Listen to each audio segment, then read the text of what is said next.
If you had to choose between telling the truth and protecting someone you love, what would you do? This woman found out the hard way. Agnes Delacroix came back after 27 years. She expected to find the flower shop on Maple Street still standing. But what she found in that small town changed everything. And the choice she had already made will haunt you long after this story ends. So glad you're here. Before the story starts, please like and subscribe. And one more thing. Drop your location in the comments. Are you watching from Chicago, Accra, maybe Montego Bay or Dublin? Let us know. Now bless your heart for being here, because this one is a hard story to tell. But it's an important one. It's the kind of story that reminds you that the people you walk past every single day, the ones you barely notice, the ones who look like they have nothing, sometimes they have more inside them than the rest of us put together. And sometimes, the biggest lives are the ones that look the smallest from the outside. Let me take you to a town called Bellevue, Louisiana. A small town. The kind of town where the gas station is also the post office, and the post office is also where people go to catch up on gossip. Population 4,000 and something, depending on who moved away that year and who came back. The main street had a hardware store, a barber shop, a Baptist church with a white steeple that you could see from 2 miles away, and a flower shop called Delacroix Blooms. The flower shop sat on the corner of Maple Street and 3rd Avenue. It was a narrow building, painted yellow, with a green awning over the front door and 2 wooden planters on the sidewalk that were always overflowing with whatever was in season. Zinnias in summer, mums in fall, pansies in winter, tulips in spring. The door had a bell that jingled when you pushed it open, and the inside smelled like 100 different flowers all at once. Roses and lilies and carnations, and the sharp green scent of freshly cut stems sitting in water. There was a counter at the back made of old pine that had been polished smooth by 40 years of hands sliding across it. Behind the counter was a cooler with glass doors where the arrangements were kept. And behind the cooler, in a small back room with a wooden stool and a workbench covered in ribbon and floral tape and tissue paper, that is where Agnes Delacroix spent most of her life. Agnes was 79 years old. Now you might be wondering why she was still working at 79. Let me tell you. She was small, 5'1", and she had gotten smaller over the years the way some people do, like the world was pressing down on her gently but constantly. Her hair was white and thin, and she kept it tucked under a lavender scarf she tied at the back of her head every morning. Her hands were wrinkled and spotted with age, but they were steady. Lord, they were steady. She could strip a rose stem of thorns in 3 seconds flat and arrange a bridal bouquet with her eyes half closed. She wore the same thing every day, a cotton house dress, an apron with deep pockets, and flat canvas shoes that she bought 2 pairs at a time from the discount store in Baton Rouge because they were the only ones that didn't hurt her feet. Agnes had a habit of humming while she worked. Not songs with words, just melodies. Little tunes that wandered up and down like a bird trying to find the right branch. She hummed while she trimmed stems. She hummed while she wrapped bouquets in tissue paper. She hummed while she swept the floor at closing time, and again in the morning when she unlocked the door at 7. The humming was so constant and so soft that most people in the shop didn't even notice it anymore. It was just part of the place, like the jingling bell and the smell of roses. Agnes lived alone in a small house 3 blocks from the shop. The house was white clapboard with a tin roof and a front porch with 2 rocking chairs. One was hers. The other had belonged to her husband, Claude, who had died 11 years ago of a stroke while he was sitting in that very chair reading the newspaper. Agnes never moved the chair. She never sat in it. She just left it there, next to hers, the way it had always been. Some evenings she would sit on her porch and talk to that empty chair. Just quiet things. What happened at the shop that day? What the weather was going to do? Whether the hydrangeas out front needed more water? She wasn't losing her mind. She just missed him. And talking to the chair was easier than talking to the silence. Claude and Agnes had been married for 47 years. They married young. Agnes was 19, Claude was 21. He had been a carpenter, a good one.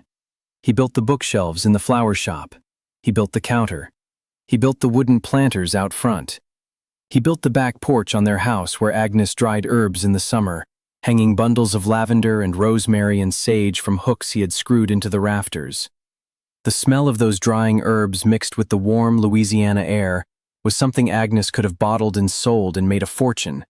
But she never did, because some things aren't meant to be sold. Some things are just meant to be lived in. Agnes and Claude had one child, a daughter named Colette. And here, poor thing, is where this story starts to get heavy.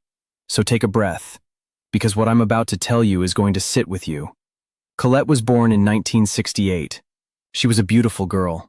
Everybody said so. She had Agnes's small frame and Claude's bright eyes and a laugh that made you feel like you'd just been given a present you didn't know you wanted. She was smart, quick with numbers, quick with words.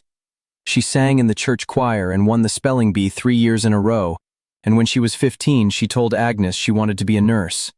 Agnes said, "Then you'll be the best nurse Louisiana ever saw." And she meant it. Colette graduated high school in 1986. She got a scholarship to a nursing program in New Orleans. She left Bellevue on a hot August morning with a suitcase, a box of books, and a brown paper bag full of sandwiches Agnes had made at 4 in the morning because she couldn't sleep. Agnes stood on the porch and watched the bus pull away, and she didn't cry until the bus turned the corner and disappeared. Then she sat down in her rocking chair and cried so hard that Claude came out and stood behind her and put his hands on her shoulders and didn't say a word, because sometimes the kindest thing you can do is just be there. Colette came home for holidays, Christmas, Easter, a week in summer. She was doing well in the program. She was happy. She had friends. She had a small apartment with a roommate named Jackie who was studying to be a dental hygienist. She called Agnes every Sunday night at 8 o'clock, and they talked for exactly 1 hour. Agnes looked forward to those calls the way a flower looks forward to the sun. In the spring of 1988, Colette met a man. His name was Martin Calloway. He was 26.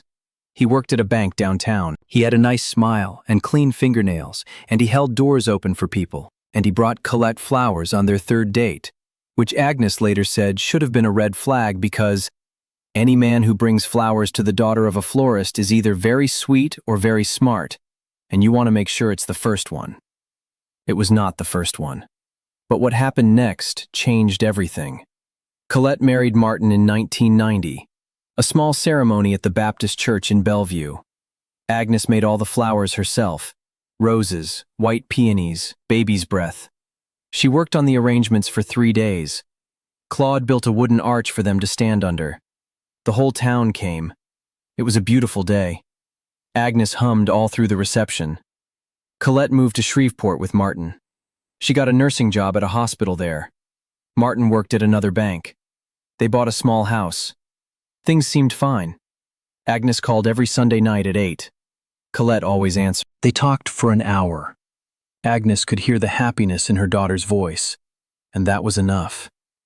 Then, in 1992, the Sunday calls started getting shorter. 45 minutes, then 30, then 20.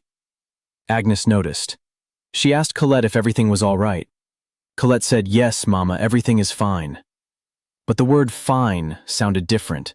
It sounded thin, like a wire stretched too tight. In 1993, Colette stopped coming home for Easter. She said Martin had to work. She stopped coming home for summer. She said they were busy with the house. She came for Christmas, alone, without Martin, and Agnes noticed something she had never seen before in her daughter's eyes. Fear. It was small, hidden behind smiles and laughter and "Everything is fine, Mama."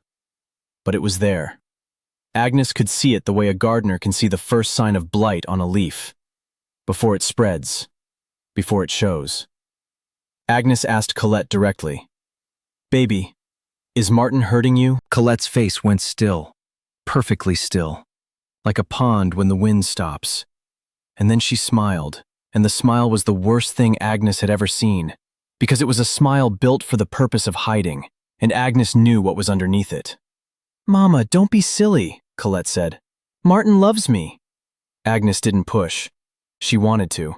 God knows she wanted to grab her daughter by the shoulders and shake the truth out of her. But Agnes was a woman who understood something about people that most folks don't.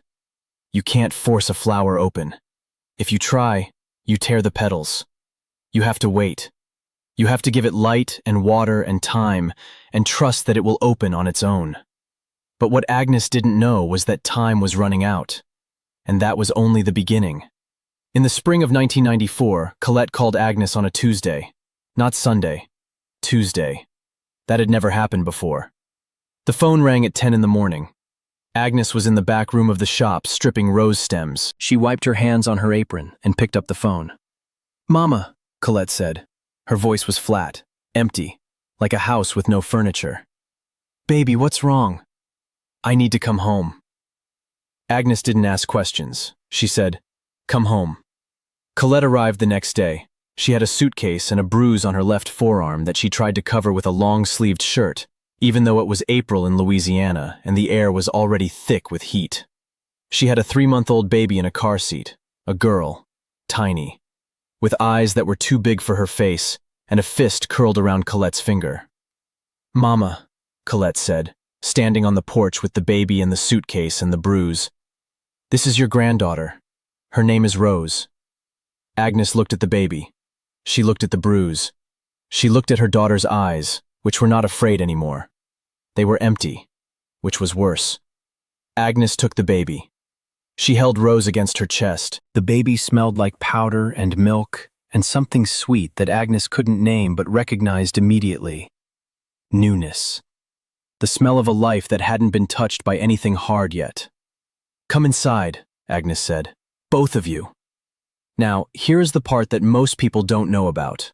The part that was kept secret for 27 years. Pay attention now, because this is where the truth starts to split from the story that the town told. Colette was sick. Not sick from Martin. Sick in a way that had nothing to do with him. She had been diagnosed with lupus 2 months before Rose was born. The doctors in Shreveport told her the disease was advanced, aggressive. It had attacked her kidneys. It was attacking her joints. She was in pain every day, the kind of pain that lives in your bones and makes your body feel like a cage. She had hidden it from everyone. From Martin, from Agnes, from the world. She had hidden it the way she hid the bruise on her arm, with long sleeves and smiles and everything is fine. Martin didn't know she was sick when she left. He only knew she was gone. He came to Bellevue once, 2 weeks later, and stood on Agnes's porch and demanded that Colette come home. Agnes stepped outside and closed the door behind her, and stood on that porch in her cotton house dress and her flat shoes and her lavender scarf, and she looked at this man who was a foot taller than her, and she said in a voice so low and steady, it made the hair on the back of his neck stand up, "You will leave this porch. You will leave this town, and you will never come near my daughter or my granddaughter again. If you do, I will call every person in this town and every person in Shreveport, and I will tell them what you did. And then I will call the police, and then I will call your mother." Martin left. He never came back. But Colette's sickness didn't leave. It stayed. It got worse.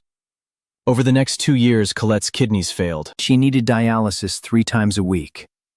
Agnes drove her to the clinic in Baton Rouge, an hour each way, 3 times a week. She did this while running the flower shop. She did this while raising Rose, who was now a toddler who liked to pull petals off the flowers in the shop and put them in her pockets, and who called Agnes Nana, and who had a laugh that sounded like Colette's laugh used to sound before the world got heavy. Claude helped. He watched Rose while Agnes drove Colette to dialysis. He heated up soup and changed diapers and read picture books in a voice that was too deep for children's stories, but that Rose loved anyway. He did this without complaint. He did this without being asked.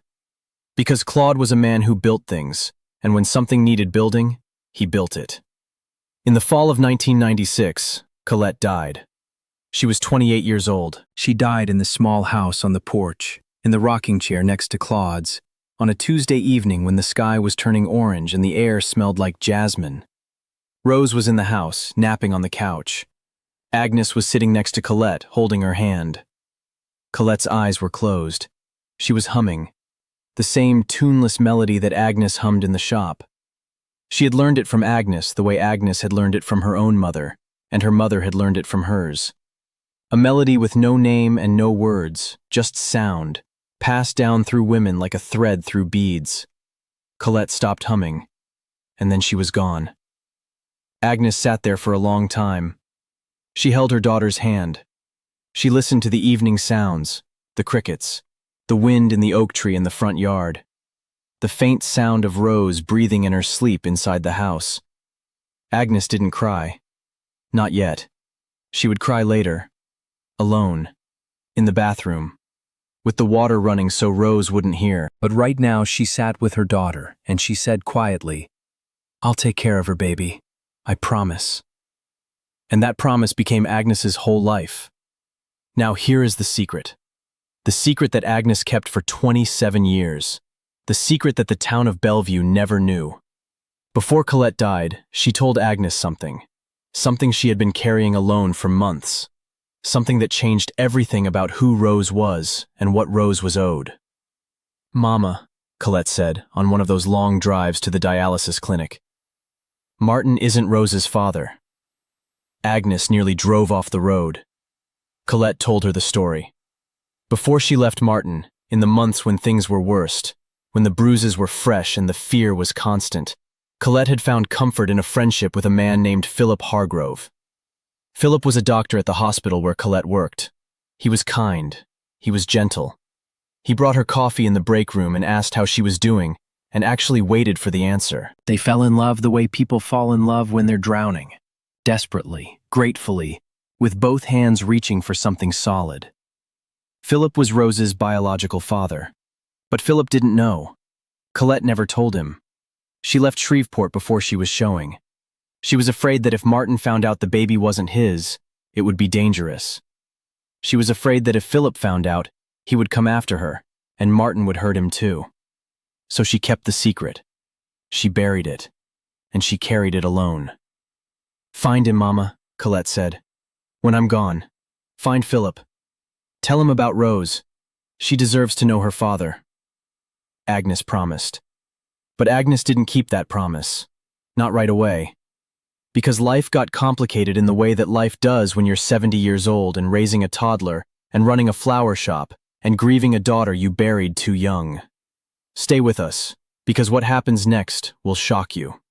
Agnes raised Rose. She raised her the way she had raised Colette, with steady hands and early mornings and Sunday dinners and a love so constant that Rose never once questioned whether she was wanted. Not once.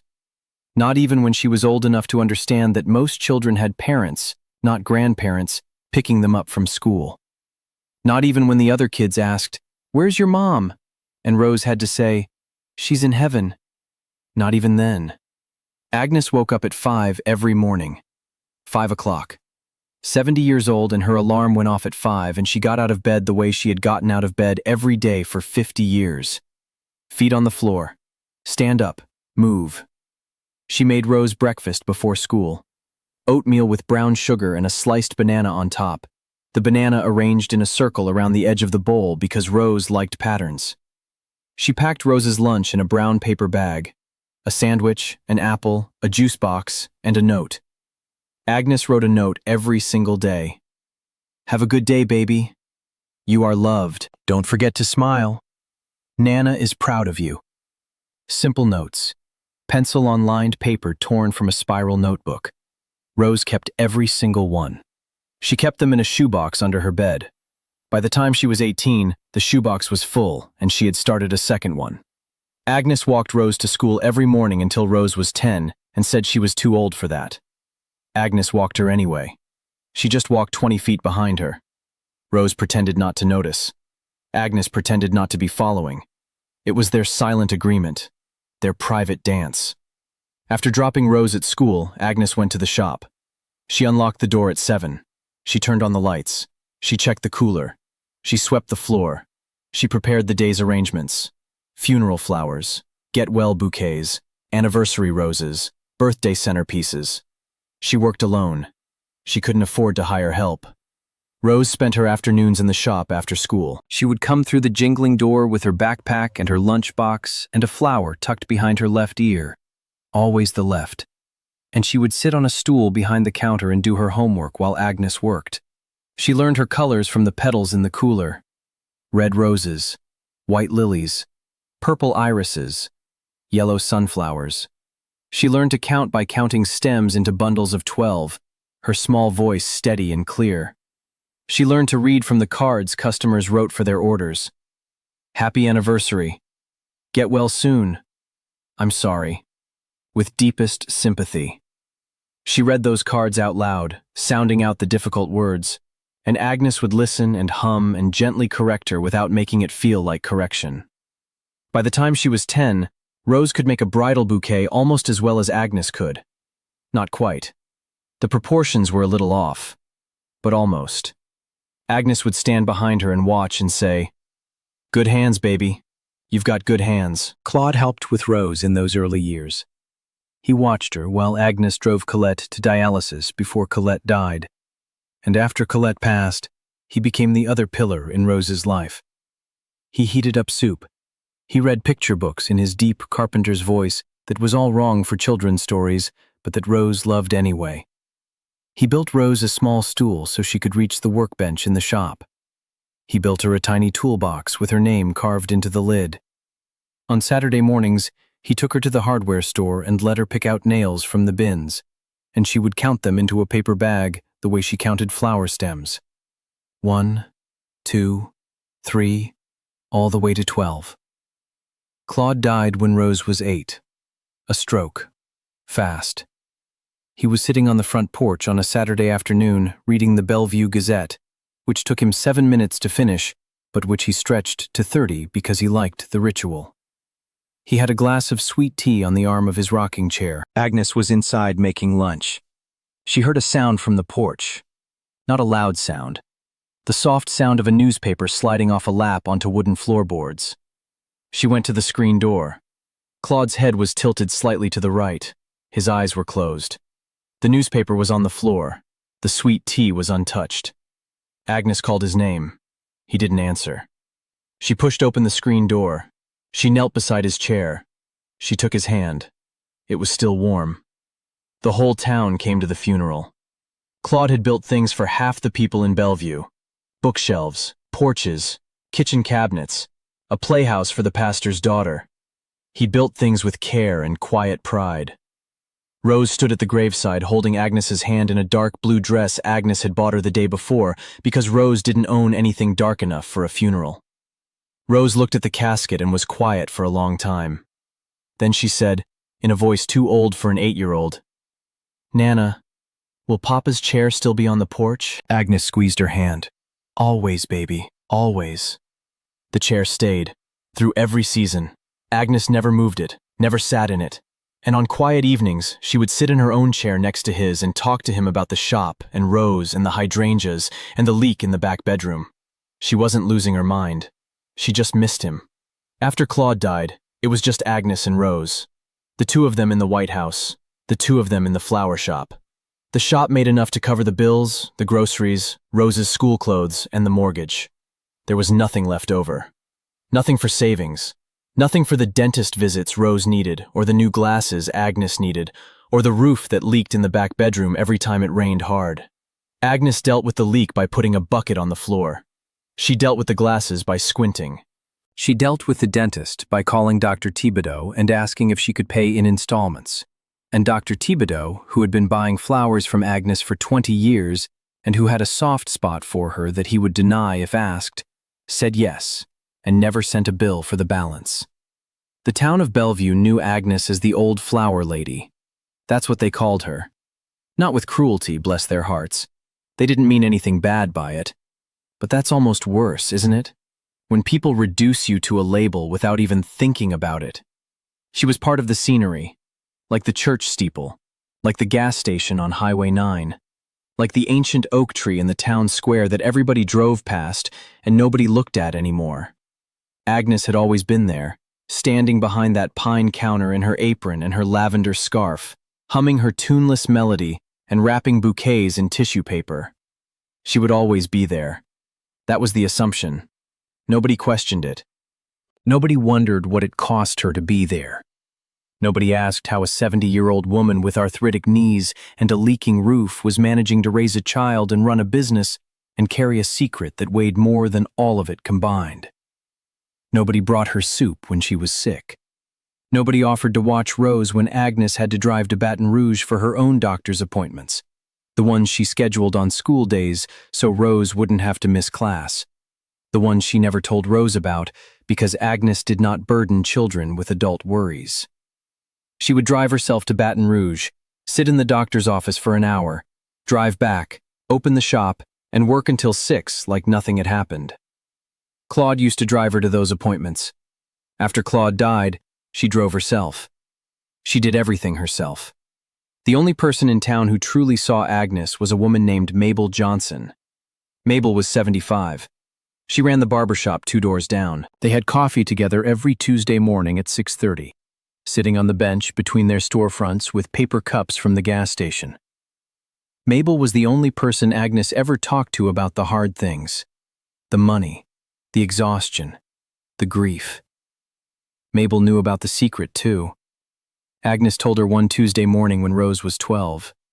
She told Mabel about Philip, about Colette's confession, about the promise. When Agnes finished, Mabel said, "Are you going to tell her?" "I don't know," Agnes said. "Are you going to find him?" "I don't know, Mabel. I don't know what Colette would want me to do." "Colette told you what she wanted," Mabel said, gently but directly. "She wanted you to find him." Agnes looked at her coffee. "I know what she said. But what if he takes her? What if he's got a family and a house and a better life to offer? What do I have? A flower shop and a leaking roof and 2 rocking chairs with only one person sitting in them." Mabel reached over and took Agnes's hand.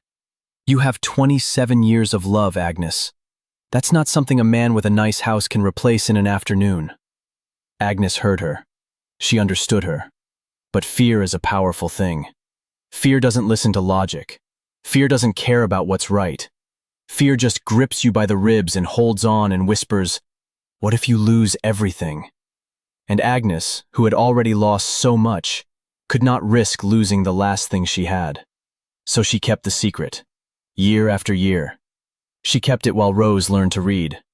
She kept it while Rose started middle school and high school and graduated with honors and decided to stay in Bellevue and work at the flower shop instead of going to college. Because she said, "Nana, this shop is my school. You're my teacher. I don't need a classroom." Agnes cried when Rose said that. Not in front of her. Later, in the bathroom, with the water running. She cried because she was proud. And she cried because she knew that Rose had stayed for her. That Rose had looked at her grandmother, this small, shrinking woman with arthritic hands and a lavender scarf, and decided that being near her was more important than being anywhere else. And Agnes loved her for it. And she felt guilty for it. Because Rose deserved choices. Rose deserved to know the whole truth. And Agnes was the one standing between Rose and that truth, holding it back like a dam holding back a river. But Agnes never complained. She never asked for help. She never told a soul besides Mabel. She just hummed and worked and raised that girl and kept the secret locked inside her chest. Some nights she could feel it pressing against her ribs, right next to the place where the grief lived, and she would lie in bed in the dark and press her hand against her sternum and whisper to the ceiling, "I'm sorry, Colette. I'm sorry. I'll tell her. I will. I just need a little more time." But time, that sweet boy, doesn't wait for anyone. But the real shock was still coming. When Rose was 25, Agnes was diagnosed with pancreatic cancer. The doctor in Baton Rouge told her on a Tuesday afternoon. Advanced, aggressive, 6 months, maybe 8 with treatment. Agnes sat on the paper-covered table and asked one question. "Can I still work?" The doctor looked at her. "Mrs. Delacroix, most people want to talk about their options. I have a shop to run and a girl to take care of. Can I still work?" The doctor said yes, for now. Agnes drove home the long way, past the sugarcane fields in the bayou where she and Claude used to park on Saturday evenings. She drove slowly. She looked at everything like she was seeing it for the first time. She parked in the driveway and sat in the car for 20 minutes looking at the house, the porch, the 2 rocking chairs, the oak tree Claude planted the year Colette was born. And she understood that the secret could not die with her. If she took it to her grave, Rose would never know who her father was. Colette's last wish would be broken forever. She didn't tell Rose about the cancer yet. She needed to deal with the secret first. Then she got up and went to the back room of the flower shop. It was after hours. The shop was dark except for the small lamp on the workbench. She sat on the wooden stool surrounded by ribbon and tissue paper and cellophane and the faint ghost smell of 1,000 arrangements. And she started writing. She wrote to Philip Hargrove. She wrote and rewrote the letter 12 times. The trash can filled with crumpled paper. She couldn't get the words right. How do you tell a man he has a 27-year-old daughter? How do you explain why you waited so long? How do you say, "I'm sorry," and "please don't hate me," and "please don't take her," all in the same letter? She tried formal letters. Dear Dr. Hargrove, I am writing to inform you of a matter of personal significance. She threw that one away. Too cold. She tried emotional letters. Dear Philip, I don't know how to say this, so I'm just going to say it. She threw that one away too. Too abrupt. She tried letters that explained everything, starting from the beginning, from Colette and Martin and the bruises and the fear. Those letters were 3 pages long and said too much and not enough at the same time. Finally, late one night, she wrote the one that she sent. Dear Dr. Hargrove, my name is Agnes Delacroix. You knew my daughter Colette. She worked with you at the hospital in Shreveport in 1993. She passed away in 1996. Before she died, she told me something she had never told anyone. You have a daughter. Her name is Rose. She is 27 years old. She has her mother's eyes and your kindness. I should have written this letter a long time ago. I didn't because I was afraid. I'm not afraid anymore. I am sick, and I am running out of time. If you want to know your daughter, please call me. This is not about money. This is about a promise I made to Colette. I am keeping it now. Better late than never. She found Philip's address through a directory at the library. He was still in Shreveport, still a doctor. A cardiologist now, at a hospital near the riverfront. Agnes addressed the envelope. She put a stamp on it. She walked to the post office on Monday morning, the one that was also the gas station, and she handed the letter to Earl behind the counter and she said, "Earl, make sure this one gets there." Earl said, "Yes, ma'am, Agnes. I always do." Agnes went back to the shop. She opened at 7. She arranged flowers. She hummed. She waited. Philip called 3 days later, Thursday evening. Rose was in the shower. Agnes was sitting on the porch in a rocking chair, and the phone rang inside, and she got up and walked to the kitchen and picked it up and said, "Hello? Mrs. Delacroix?" His voice was shaking. Actually shaking, the way a voice shakes when the whole body behind it is trembling. "This is Philip Hargrove. I got your letter." Agnes sat down in the kitchen chair. Her legs wouldn't hold her anymore. "Thank you for calling, Dr. Hargrove." "Philip, please." "Philip." He was quiet for a moment. Agnes could hear him breathing. She could hear the sound of a television in the background that he had probably muted. She could hear a man trying to hold himself together the way she held herself together. From the outside, pressing the pieces in place. Then the questions came. All of them. All at once. Like a dam breaking. When was Rose born? What day? What time? How much did she weigh? What did she look like? Did she have Colette's eyes? Was she healthy? Was she happy? What did she like to do? Did she go to college? Did she know about him? Did she hate him? Was she angry? Was she... "Philip," Agnes said. "Breathe." He breathed. She could hear it. In through the nose, out through the mouth. The way you breathe when the world has just handed you something so big you don't know where to put it down. "She doesn't know about you," Agnes said. "Not yet. I haven't told her." "Why not?"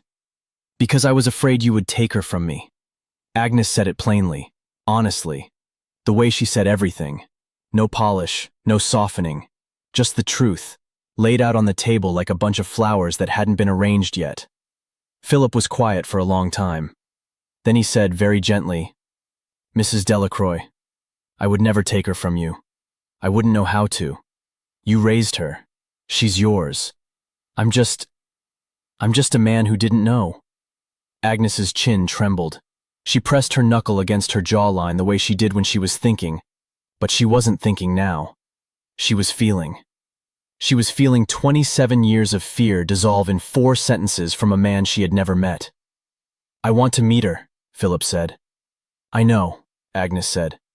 "But there's something I have to do first." She had to tell Rose, and that, poor sweet thing, was the hardest thing Agnes Delacroix ever did in her 79 years of living. And that, poor thing, was the hardest thing Agnes ever did. Harder than burying Colette, harder than raising a child at 70, harder than standing on a porch and facing down a man who had hurt her daughter. Agnes sat Rose down at the kitchen table one evening in September. The sunlight was coming through the window. The kitchen smelled like the rosemary that was drying on the back porch. Agnes held Rose's hands across the table, the way she held flower stems, gently, firmly, with the knowledge that beautiful things are also fragile. "Baby," Agnes said, "I need to tell you something, and it's going to change things. But I need you to hear all of it before you say anything." Rose looked at her grandmother, those bright eyes, Colette's eyes. "Okay, Nana." Agnes told her everything, about Martin, about Philip, about the secret Colette had carried, about the promise Agnes had made and broken, about the letter she had finally sent, about the cancer. She told her about the cancer last. Rose didn't move for a long time. She sat at that kitchen table with her hands in her grandmother's hands, and she processed 27 years of hidden truth in complete silence. The clock ticked on the wall. A car passed on the street outside. The rosemary rustled on the back porch. Then Rose said, "You kept this from me." "Yes," Agnes said. She didn't make excuses. She didn't explain or justify. She just said yes. "Why?" Agnes's chin trembled. Her steady hands, the ones that had stripped 1,000,000 rose stems and arranged 1,000 bridal bouquets, shook for the first time. "Because I was scared, baby. I was scared he would take you from me, and you were all I had left of Colette. You were my whole world. Every morning when I looked at you, I saw her, and I couldn't lose her again." Rose looked at her grandmother. She looked at this small woman in a cotton house dress and a lavender scarf, this woman who had raised her and fed her and taught her and loved her every single day for 27 years. This woman who had driven an hour to dialysis 3 times a week. This woman who had stood on a porch and faced down a violent man. This woman who had hummed tuneless melodies into every room she entered and filled every space with the smell of flowers and the sound of steadiness. This woman who was dying. "Nana," Rose said. Her voice cracked. "I'm not going anywhere." Agnes broke. The dam that had held for 27 years finally gave way. She put her head down on the table and she cried, and Rose came around and wrapped her arms around her grandmother's small shoulders and held her the way Agnes had held Rose when she was a baby, tightly, completely, with everything she had. "I'm not going anywhere," Rose said again. "Not ever. If you think that was hard, wait until you hear what happened next." Philip Hargrove drove to Bellevue 3 weeks later. He drove himself. 3 hours from Shreveport.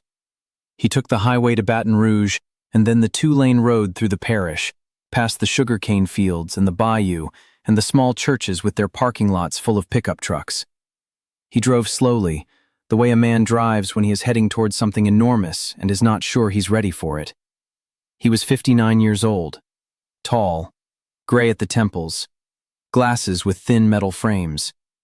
He wore a button-down shirt with the sleeves rolled up, no tie, because he didn't want to look like he was trying too hard. He carried a paper bag that he held in both hands like it contained something fragile. He had spent 2 hours at the grocery store in Shreveport trying to decide what to bring. Flowers seemed wrong. Wine seemed wrong. Candy seemed childish. In the end, he bought a bag of community coffee, dark roast, because Colette used to drink it in the hospital break room. She would sit at the table by the window with her scrubs and her sneakers and her bright eyes, and she would hold the cup in both hands and close her eyes and take a sip and say, "This tastes like home." Philip had never forgotten that. He had never forgotten any of it. He stood on Agnes's porch. The wood creaked under his shoes. He looked at the 2 rocking chairs, one with a cushion and a folded blanket on the arm. one empty, the wood graying with age. He looked at the oak tree in the front yard. He looked at the sunlight coming through the leaves. He raised his hand and knocked. Agnes opened the door. She was smaller than he expected, smaller than her voice on the phone. She wore a cotton house dress and flat shoes and a lavender scarf tied at the back of her head. She had deep lines around her eyes and mouth. Lines from smiling, lines from squinting, lines from years of getting up at 5 and going to bed at 10 and filling every hour in between with work and love and worry. She looked at him for a long time. She studied his face the way a gardener studies a plant, looking for signs of what's underneath. She could see it, something in his eyes, a kindness that didn't need to announce itself. The kind of eyes that look at a person and actually see them. Colette had been right to love this man. "Dr. Hargrove," Agnes said. "Please," he said. His voice was thick. "Philip. Philip, come in." Rose was standing in the living room. She had been standing there for 20 minutes, unable to sit, unable to be still. She was wearing a simple dress, and she had a yellow zinnia tucked behind her left ear, and her hands were clasped in front of her so tightly that her knuckles were white. She looked at Philip as he walked through the doorway. He looked at her.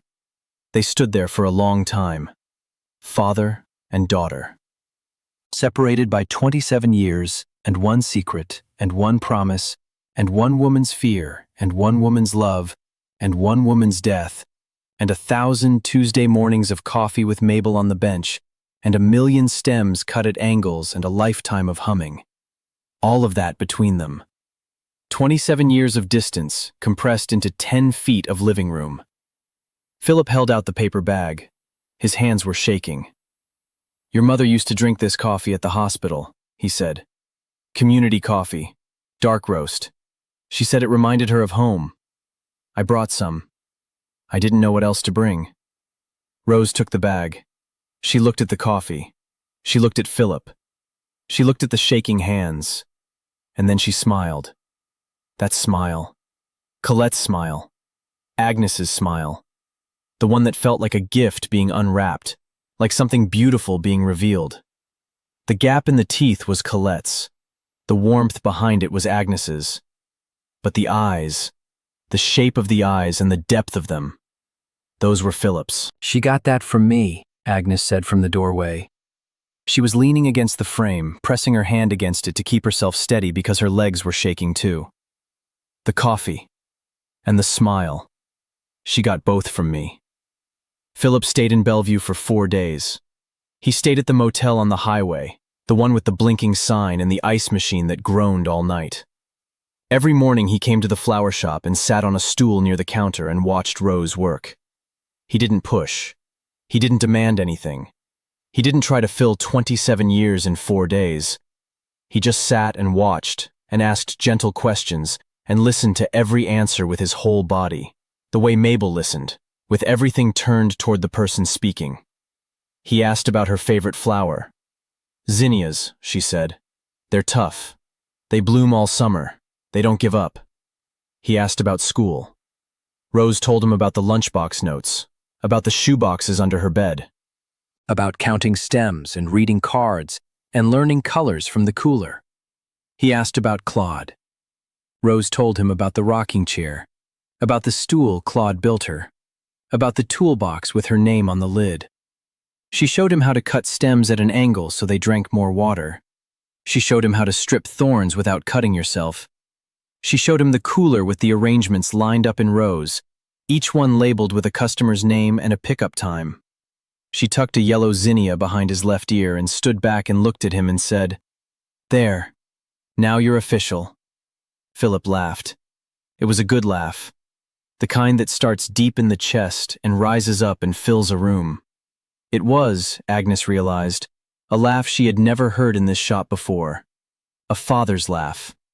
It had been missing for a long time. Agnes watched them from the back room. She sat on the wooden stool surrounded by ribbon and tissue paper and the tools of a trade she had practiced for 40 years, and she hummed. But for the first time in 27 years, the humming didn't sound like holding on. It sounded like letting go, like setting down a stone she had been carrying in her shoe for so long that she had forgotten what it felt like to walk without it. Agnes died on a Tuesday in March. She died at home, in her bed. Rose was beside her. Philip, who had been coming to Bellevue every other weekend for 5 months, was sitting on the porch in Claude's chair. Agnes had told him he could sit there. That meant something. That meant everything. Rose held her grandmother's hand. Agnes's eyes were closed. She was humming. Those 4 notes. That melody with no name. Rose hummed with her. 2 voices. Then 1. Then silence. Then just the sound of the wind in the oak tree and the distant bell of the flower shop door that someone had left open down the street. The whole town came to the funeral. 400 people in the Baptist church with the white steeple. People who had bought flowers from Agnes for 40 years. People who had called her the old flower lady without thinking about what that meant. People who had walked past her shop 1,000 times without stopping. They all came. And when they walked past the gravestone in the cemetery on the hill, they stopped. Because the gravestone said something that most of them didn't know. The stone read, Agnes Marie Delacroix, beloved mother, beloved grandmother. She raised a nurse. She raised a florist. She raised them both with flowers and love and steady hands. 1944, 2023. And beneath that, in smaller letters, were 2 more lines that Rose had chosen. She kept a promise. It just took a little longer than expected. People stood at that gravestone, and they read those words, and something shifted in them. Something small but important. They remembered the old woman in the cotton house dress. They remembered the humming. They remembered the lavender scarf and the flat shoes and the way she said good morning to everyone who walked through that jingling door, even when nobody said it back. And they realized, standing there in that cemetery, that they had walked past a giant every single day for 40 years and never looked up. Rose kept the shop open. She kept the yellow paint. She kept the green awning. She kept the wooden planters Claude had built, and the pine counter he had polished, and the stool in the back room where Agnes used to sit. She added one thing. A framed photo on the wall behind the counter. Not Agnes's photo, not Colette's. A photo of the gravestone. So that every customer who walked in and looked up would see those words. She kept a promise. It just took a little longer than expected. Philip came to Bellevue permanently 6 months after Agnes died. He retired from the hospital in Shreveport. He bought a small house 2 streets from Rose's. Not too close, not too far. The distance of a man who understood that you cannot make up for 27 years by rushing. He came to the shop every morning. He sat on the stool. He drank community coffee, dark roast. Sometimes he helped carry buckets of water. Sometimes he swept the floor. Sometimes he just sat and watched his daughter work and marveled at the steadiness of her hands. Her grandmother's hands. On quiet mornings when the shop was empty and the light came through the window and the cooler hummed its low, steady hum, Rose would look up from an arrangement and catch Philip watching her. And she would tuck a flower behind her left ear, always the left, and she would say, "Stop staring, old man. You're scaring the sunflowers." And Philip would laugh. And the shop would fill with a sound it hadn't heard enough of. The sound of a father and a daughter learning how to be a family, one morning at a time. And on Tuesday evenings, when the shop was closed and the awning was folded up and the street was quiet, Rose would drive to the cemetery on the hill. She would sit on the grass next to the gravestone. She would set a small bunch of flowers against the stone, whatever was in season, the way Agnes always did. And she would hum, that melody, the one with no name and no words, the one that had been passed from mother to daughter to granddaughter like a thread through beads. And if you stood very still and listened very carefully, you could almost hear Agnes humming back. I hope you enjoyed watching it as much as I enjoyed creating it. Like, share, and comment on the lessons you've learned. Let me know where you're watching from in the comments below. See you in my next story.